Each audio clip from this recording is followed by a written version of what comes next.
فَإِمَّا نَقْضِهِمْ مِيثَاقَهُمْ وَكُفْرِهِمْ بِآيَاتِ اللَّهِ وَقَتْلِهِمُ الْأَنْبِيَاءَ بِغَيْرِ حَقٍّ وَقَوْلِهِمْ قُلُوبُنَا غُلْفٌ بَلْ طَبَعَ اللَّهُ عَلَيْهَا بِكُفْرِهِمْ فَلَا يُؤْمِنُونَ إِلَّا قَلِيلًا۔ پھر ان کے عہد توڑنے کی وجہ سے اور اللہ کی آیات سے کفر کرنے کی وجہ سے اور ناحق انبیاء کے پیغام کو مٹانے کی وجہ سے اور ان کے کہنے کی وجہ سے کہ ہمارے دل پر پردے پڑے ہیں یا ہمارے دل پردے میں ہیں، بلکہ ان کے کفر کی وجہ سے اللہ کے قانون نے ان کے دلوں پر مہر لگا دی، بس ان میں سے کچھ ہی ایمان لائیں گے۔ یہاں اس آیت میں دو چیزیں ہیں جن کی طرف تھوڑی وضاحت سے اشارہ ہے اور بیان کیا گیا ہے۔ پہلی چیز تو یہ ہے کہ ان لوگوں نے اپنے عہد کو توڑ دیا،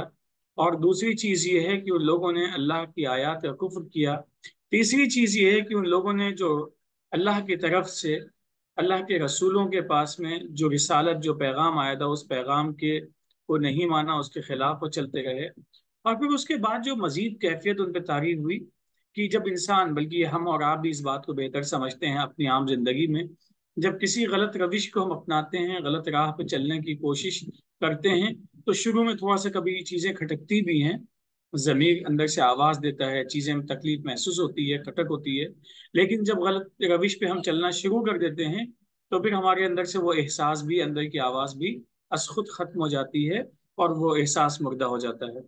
تو پھر اس صورت میں ہم غلطیوں پہ بالکل جم جاتے ہیں اور اڑ جاتے ہیں اور کہتے ہیں کہ یہی راستہ صحیح راستہ ہے۔ یہ انسان کے لیے بڑی غلط روش ہے کہ انسان کسی بھی چیز سے بالکل اڑ جائے اور کہے کہ یہی صحیح ہے۔ تو ان لوگوں کے ساتھ بھی یہی ہوا تھا۔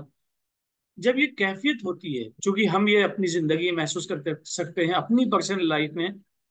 کہ کوئی حق بات ہم سے سمجھائی جا رہی ہے اور ہم اس کو سمجھ نہیں پا رہے ہیں، تو ایک کیفیت تو یہ ہو سکتی ہے کہ ہم فوراً اس کو ریجیکٹ کر دیں۔ دوسری کیفیت یہ ہو سکتی ہے کہ ہم سمجھ نہیں پا رہے ہیں لیکن کم از کم سمجھنے کی کوشش کرنی چاہیے، یا کم از کم ریجیکشن اس طرح سے نہ ہو کہ بالکل اس کو نکال کے ایک کنارے لگا دیا۔ قرآن اس بات کی وضاحت کرتا ہے، بل طبع اللہ علیہا بکفرہم، جب ہم خود سے کسی چیز کا حتمی طور پہ انکار کرتے ہیں تبھی ہمارے دلوں پہ مہر لگتی ہے۔ تو یہ ہمیں سمجھنا چاہیے کہ خدا نخواستہ ہمارے دلوں میں کوئی حق بات نہیں اتر گئی ہے، کوئی صحیح بات نہیں اتر گئی ہے، تو عین ممکن ہے کہ اس میں ہماری ہٹ درمی دخل ہو، اور عین یہ بھی ممکن ہے کہ ہم اس کے عادی ہو چکے ہوں۔ لہٰذا ہمیں حق بات کو تسلیم کرنے اور سمجھنے کے لیے اپنی فہم کے اور اپنی سمجھ کے دروازے کھلے رکھنے چاہیے۔ اور اسی طریقے سے اگر ہمارے سامنے بھی اس قسم کا کوئی شخص آتا ہے تو وہاں بھی ہمیں چیزوں کو اسی انداز میں ان کا انالائسس کرنا چاہیے۔ اور مزید یہ جو غلطیاں ہو چکی ہیں،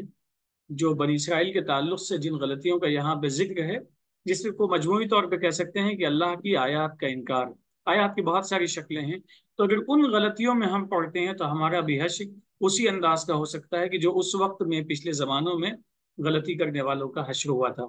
پھر یہاں پہ ایک چیز یہ بھی ہے کہ فلا یؤمنون الا قلیلا، اب ان کے بارے میں ہے کہ ان میں سے چند لوگ ایمان لائیں گے۔ تو یہ ایک بات بیان کی جا رہی ہے کہ چند ہی لوگ ایسے ہوتے ہیں جو حق کو قبول کرنے کے لیے مکمل طریقے سے آمادہ ہوتے ہیں۔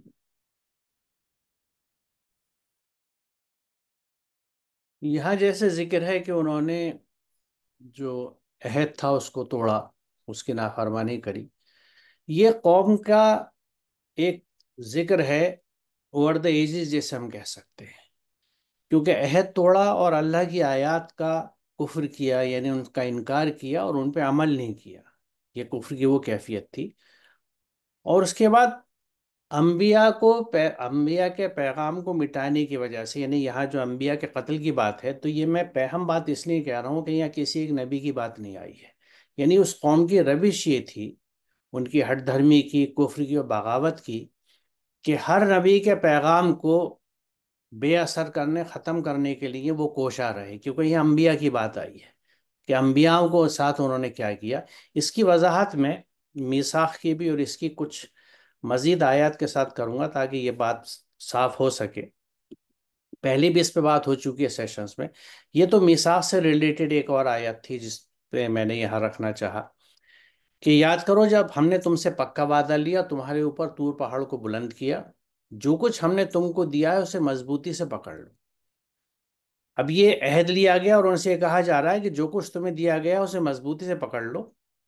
اور اس میں جو کچھ ہے اسے یاد رکھو عمل کے واسطے تاکہ متقی بن جاؤ، کیونکہ متقی بننے کے لیے عمل ضروری ہے۔ کیونکہ تقوی ہے ہی اللہ کے احکامات پہ چلنا، اس لیے بریکٹ میں عمل کے واسطے لکھا ہے کہ جو کچھ اللہ کے احکام آتا ہے ان کو مضبوطی سے پکڑو، اور اس میں جو کچھ ہے اسے یاد رکھو تاکہ اس پہ عمل کرو، اور عمل کرو تو تاکہ متقی بن جاؤ۔ تو یہ نوعیت تھی اس عہد کی جس کو انہوں نے توڑا۔ یعنی یہ صرف اس ایک عہد کی بات نہیں ہے کہ انہوں نے سبت کے دن یا مچھلیوں کے تعلق سے جو کیا، انہوں نے اوورآل اللہ کے جو احکامات آئے تھے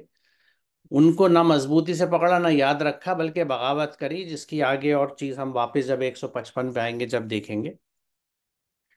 اب قتلہ کے سلسلے میں یہاں یہ وضاحت میں کرنا چاہوں گا کہ ہم نے قتلہ کا مفہوم کس طرح سے لیا ہے۔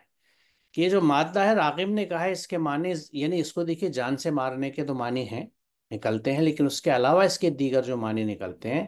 کہ اس کے معنی ذلیل و حقیر کرنے اور جھکا دینے کے بھی آتے ہیں۔ ابن فارس نے کہا ہے کہ اس کے بنیادی معنی ذلیل کرنے اور مار ڈالنے کے ہیں۔ قتل الانسان ما اکفرہ، اس آیت میں اللہ کے احکامات پہ عمل نہ کرنے والوں کی ذلت و تباہی کا بیان ہے۔ یہاں قتلہ سے مراد ہے لعنت زدہ ہو، ہلاک ہو، مارا جائے وہ انسان جو ناشکرا ہے، منکر حق ہے۔ یعنی یہ جو آیت ہے اس کے تراجم میں اگر آپ دیکھیں تو ترجمے میں انہی الفاظ کا ذکر ملے گا کہ وہ لعنت زدہ ہو، کہیں لکھا ہے ہلاک ہو، کہیں لکھا ہے مارا جائے وہ انسان جو ناشکرا ہے، منکر حق ہے، یعنی جس نے یہاں پہ کفر کیا ہے، واقفرہ ہو۔ تذلیل و تحقیر کے اعتبار سے قتل ان کے معنی ہے کسی کو ایسا کر دینا کہ اس کی بات پر کوئی دھیان نہ دے، اس کی کوئی پرواہ نہ کرے، اس کا کچھ اثر باقی نہ رہے، وہ انفیکٹو ہو جائے۔ تاج العروس میں اس بات کی وضاحت یوں کی گئی ہے کہ قتلہ شرابہ کے معنی ہے شراب میں پانی ملا کر اس کے نشے کو، یعنی اس کی تیزی کو ختم کر دیا، ہلاک کر دیا۔ سورہ نساء میں ہے کہ ایک دوسرے کے مال ناحق نہ کھاؤ، اس کے بعد ہے وَلَا تَقْتُلُوا أَنفُسَكُمْ، یعنی اس طرح اپنے آپ کو یا اپنے نفس کو ہلاک نہ کرو۔ تو اب یہاں جو کہا جا رہا ہے کہ وَلَا تَقْتُلُوا أَنفُسَكُمْ، تو یہ مطلب تھوڑی کہ تم اپنے آپ کو قتل نہ کرو، یعنی سوسائڈس نہ کر لو، خود کو نہ مار لو۔ یہاں وہی لفظ ہے جیسے ہم عام زبان میں بھی بولتے ہیں کہ بھائی کیا اپنے آپ کو ہلاک کر لو گے؟ اتنی محنت کر رہے ہو، آرام نہیں کرتے، کام کرے جا رہے ہو، کیا مرو گے، کیا اپنے آپ کو مار لو گے؟ یہ جس طرح اردو میں یہ چیز استعمال ہوتی ہے اسی طرح عربی زبان میں بھی اس لفظ کا استعمال رہا ہے۔ دوسری بات یہ ہے کہ انبیاء کے قتل کے تعلق سے دو جگہ بہت واضح طور پہ قرآن میں بات کہی گئی ہے کہ اللہ تعالیٰ اور اس کے نبی ہمیشہ غالب آئے۔ یہ مجادلہ ہے، آیت نمبر 21، اللہ نے لکھ دیا، یعنی فیصلہ کر دیا کہ میں اور میرے رسول ضرور غالب آئیں گے، بے شک اللہ قوی غالب ہے۔ ہم اس بات پہ یقین رکھتے ہیں کہ قرآن میں نہ تو کوئی تضاد ہوتا ہے اور نہ اس کی اللہ کے کلمات، اللہ کی باتیں، اللہ کی سنت کبھی تبدیل ہوتی ہے۔ تو یہاں ایک ایبسلیوٹ بات ہے اللہ تعالیٰ نے کہا اس بات کی، کس بات کی؟ کہ اللہ نے لکھ دیا، فیصلہ کر دیا کہ میں اور میرے رسول، انا و رسولی، ضرور غالب آئیں گے، بے شک اللہ قوی غالب ہے، وہ قوت والا ہے، غلبہ رکھتا ہے، غالب ہے، اسی لیے اس کے جو میسنجر آئیں گے جو اس کا پیغام لے کے آتے ہیں، جو اس کے چنے ہوئے لوگ ہوتے ہیں، جیسا قرآن میں بتاتا ہے کہ اللہ تعالیٰ ملائکہ میں سے اور انسانوں میں سے رسول کو چن لیتا ہے، تو یہ اس کے چنندہ لوگ جو یہاں کسی مقصد کے تحت آتے ہیں وہ کامیاب ہوتے ہیں۔ اگلی آیت میں بھی یہ بات کہی گئی ہے، اور ہمارا وعدہ اپنے بندوں یعنی رسولوں کے لیے پہلے ہی صادر ہو چکا ہے، بے شک وہی فتح مند یعنی کامیاب ہوں گے، اور بے شک ہمارا لشکر ہی غالب رہے گا۔ تو یہ میں نے اس وجہ سے باتیں بتائیں کہ یہ اس کی جو انڈرسٹینڈنگ جس آیت کو ہم ڈسکس کر رہے ہیں، جس کا علمی احاطہ اس وقت کر رہے ہیں، اس میں ہم اس چیز کو اس طرح کیوں لے رہے ہیں۔ دوسری بات یہ ہے کہ انہوں نے اپنے اوپر ایک زوم کی وجہ سے، کیونکہ ہوتا نا کہ ایک آدمی کسی بھی وجہ سے اللہ کے ہدایت کو، پیغام کو چھوڑ دیتا ہے، ایک رخ ہے۔ دوسرا یہ کہ وہ ایسی ہٹ دھرمی دکھائے کہ وہ کہے کہ نہیں بھائی یہ تو میرے تو دلوں میں پردے ہیں، بڑے غلاف ہیں اور ان تک یہ بات نہیں پہنچ سکتی، تو اس طرح کی باتیں بھی وہ بتاتے تھے، مطلب جو لنترانی ہوتی ہیں جس میں وہ تکبر ہوتا ہے، وہ سرکشی کی کیفیت ہوتی ہے، جو بندگی میں قطن نہیں ہوتی۔ بغاوت کرنے والے جو سرکش لوگ ہوتے ہیں وہ اپنے آپ کو بڑا سمجھتے ہیں اور اللہ کے احکامات پہ نہیں چلتے۔ تو یہ جو اللہ کی آیت سے انسان جب کفر کرتا ہے، ان کا انکار کرتا ہے، یعنی ان پہ عمل نہیں کرتا اور اپنا راستہ نکالتا ہے، تو اس راستے پہ چلنے کی وجہ سے اس کے نفس کی، اس کے مزاج کی، اس کے تھاٹ پروسیس کی وہ کیفیت ہو جاتی ہے کہ پھر ایک طرح سے کوئی بھی اچھی بات اس تک پہنچتی ہی نہیں ہے۔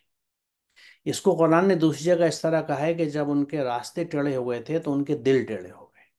یہ اللہ کا قانون ہے،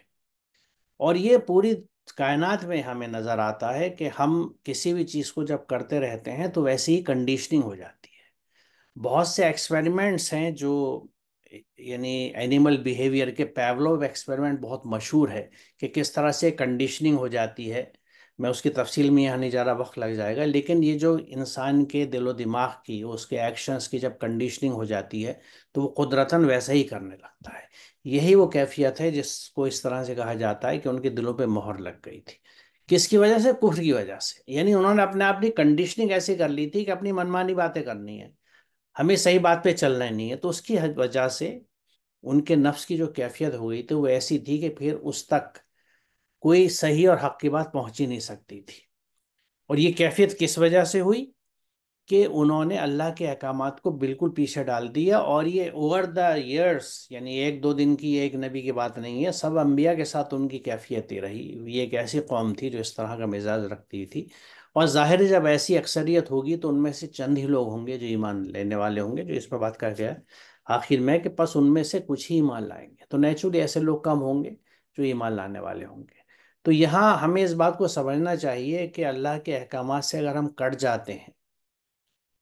یعنی قرآن کی ہدایت سے ہم فار واٹ ایور ریزن اگر کٹ گئے،